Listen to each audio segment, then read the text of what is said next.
Greetings and welcome to this edition of Positronic. I'm Barry P. Cook. Let's talk about the latest episode of Batwoman. It was called Antifreeze. Of course, the previous week it was called Freeze. This week is called Antifreeze. And it starts off with a scene in which someone is trying to reanimate someone from a cryo state, a state of being cryogenically frozen, and not having a lot of luck with it. Mary, meanwhile, wakes up on a bench, like in the woods, as we see vines retreating from her person before she arrives at Ryan's, clearly not sure what happened to her, how she got that way. Now, of course, at the end of the prior episode, we saw her grabbed and dragged off by some seemingly intelligent vines, which of course hints at poison ivy, as did what happened in this scene that I'm talking about, also hint at poison ivy. But they didn't explore it beyond that. So I think they're just trying to drop little clues for now. And then in a future episode, hopefully the one coming, they're going to end up realizing that she was taken by poison ivy and that poison ivy is back on the scene, and we're going to deal with that. They have, of course, cast a poison ivy. That actress has had pictures of herself posted. Some I think she may have posted herself on social media. So that's definitely coming. I think it's cool how they're kind of alluding to it before we actually get to it. We then have a scene with Alice. She awakes in Arkham, still freaked out about the nanobots, and she, in fact, hallucinates killing an orderly. The orderly comes in to check on her or whatever, bring her some food, and she kills him, but it's just a vision. It doesn't actually happen, which I was glad about, because I'm like, oh my God, she's not, how could she come back from that? That's straight up murder. But anyway, next we see Ryan attending a gala as the CEO of Wayne Enterprises while trying to avoid her brother because her mother told her, stay away from my family or I'll ruin you. Sophie is also there, and she exchanges kind of goo-goo-eyed glances with Ryan and tells her own sister that she had a dream about Ryan, which her sister interprets as a love dream, much to Sophie's protestations. Sophie's sister is then grabbed by the guy who was earlier trying to reanimate someone. Alice again gets placed with Team Batwoman and says that she wants to do Batwoman a favor. She tells this to Mary. Sophie and Ryan try to track down Sophie's sister because obviously she kind of just disappeared, and this alarmed Sophie as well as Ryan, and they do eventually find her in a hotel room cryogenically frozen, just like a freeze victim, just like the person at the beginning of the episode. So she's frozen solid, like someone Mr. Freeze might have hit with his stuff. Alice figures out that the Black Glove Society, something called the Black Glove Society, is behind the cryo-freezing of, I guess, the person that they tried to revive earlier, as well as Sophie's sister, and that they grabbed Sophie's sister because she was going to expose them. She was doing a story where she was about to expose this Black Glove Society as a criminal organization, so they grabbed her and froze her. Ryan's mom somehow found out that Ryan was using Wayne Enterprises money for, I guess you'd say, off the books stuff. She doesn't know what it is. We, of course, know it's Batwoman stuff.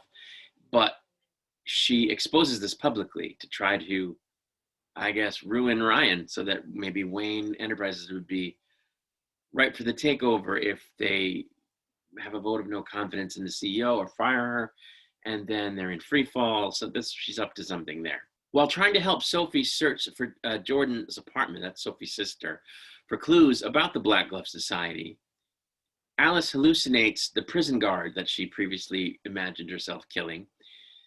He's kind of talking to her, but she manages to find some info that she was looking for, only to have it taken by the Black Glove Society, who show up and tie Sophie and Alice to a chair, I guess back to back, or to chairs, back to back, and they set a fire trap for them, which actually almost kills them, as Alice tells Sophie that no one seems to want to help her with her hallucinations before Batwoman arrives and rescues them with the freeze formula she found while investigating who froze Jordan.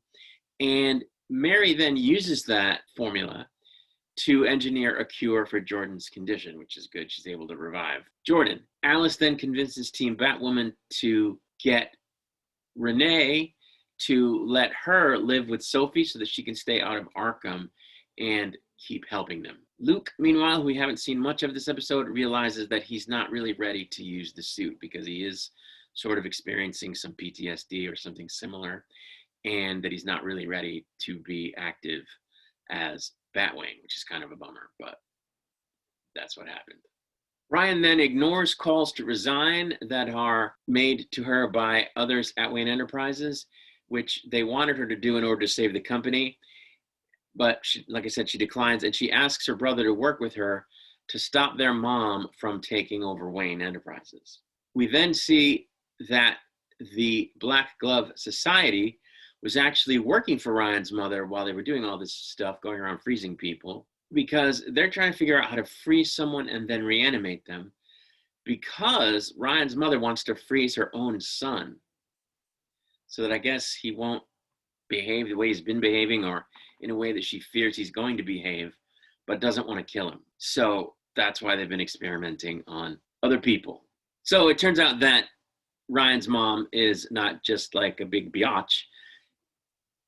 She's also like totally twisted and a sick individual. So, and you got to be kind of evil, right? To cryo freeze your own kid against his will. So yeah, that's a turn of events, to put it mildly. But I thought this episode was fine. I didn't see any glaring issues with it. I'm concerned, though, about this whole angle with the mother and the brother. I worry that that plot is going to get very soap opera-like, and that it's going to drag down the season. I don't see why they had to go in this direction. I don't see why they need this sort of corporate wars plot. I don't know why they need this family war plot. I don't think it was necessary, and I think it's going to be a detriment to the season. I think they're way better off focusing more on the villain of the week thing, because I think that's working, and I think they're way better off focusing on the family dynamic between Alice and Mary, and then by extension to the non-blood family close to those two, Ryan and Luke as well. I think they're way better off focusing on the relationships between those characters, more Alice and Mary than anyone else, because they're blood related. But then also Alice and Ryan, who are great foils for each other and who are sort of, I don't want to say mirror images of each other, or they're kind of like peas in a pod for different reasons. They're both people with baggage. They're both people with pain. And Ryan's been better so far at surviving it and overcoming it than Alice has been. But Alice needs to overcome her pain, and I think she wants to overcome her pain. And I think Ryan could help her more than anyone else with that by being her friend and being there for her. And, well, maybe not more than Mary, but more than anyone except Mary could.